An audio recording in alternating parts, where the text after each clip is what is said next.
stand back and stand by. Can you imagine if I lost to him? Don't do that to me, Kamala. Don't do that. Think of this. The Senate is in session to process the peaceful transition of power. The President of the United States is tweeting, "Stop the steal." And as this is underway, we do not see or hear from the President of the United States. It is unthinkable in the history of America that A, the Capitol would be taken over and occupied, and certainly that B, the President of the United States would not have anything to say about it. He is at the White House. He is inside the people's house. These are his supporters. Violent mob assaulted the U.S. Capitol in an attempt to prevent us from carrying out our constitutional duty.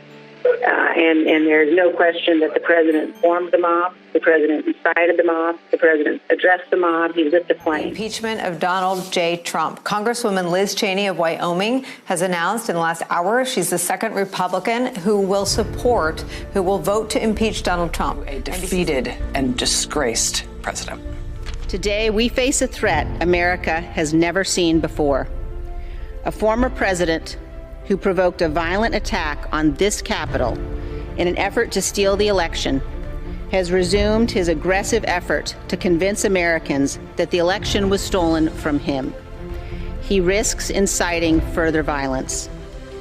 Millions of Americans have been misled by the former president.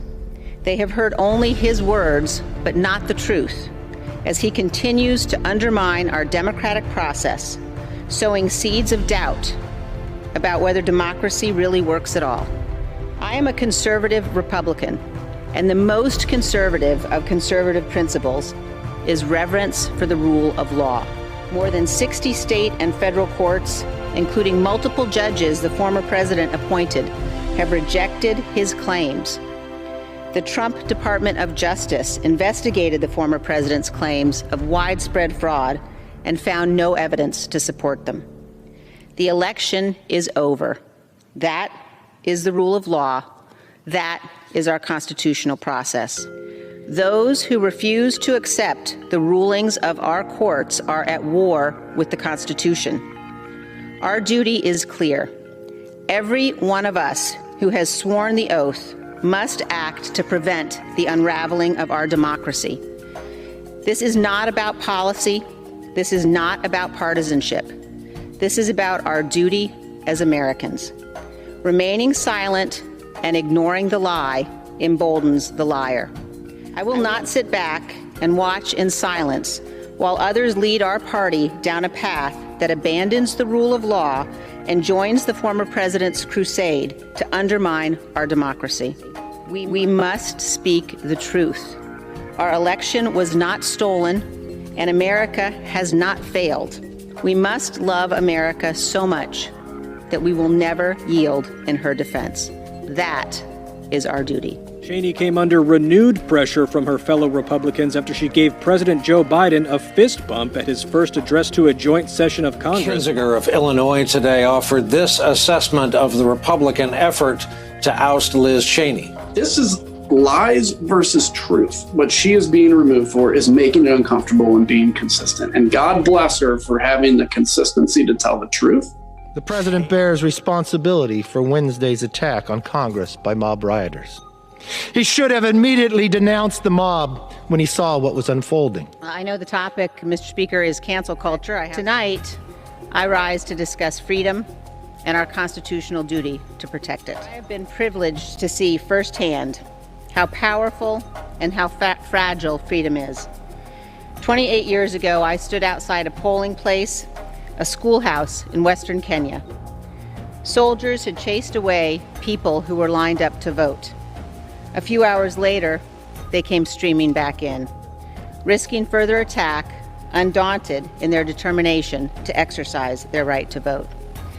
In 1992, I sat across a table from a young mayor in Nizhny Novgorod, Russia, and I listened to him talk of his dream of liberating his nation from communism.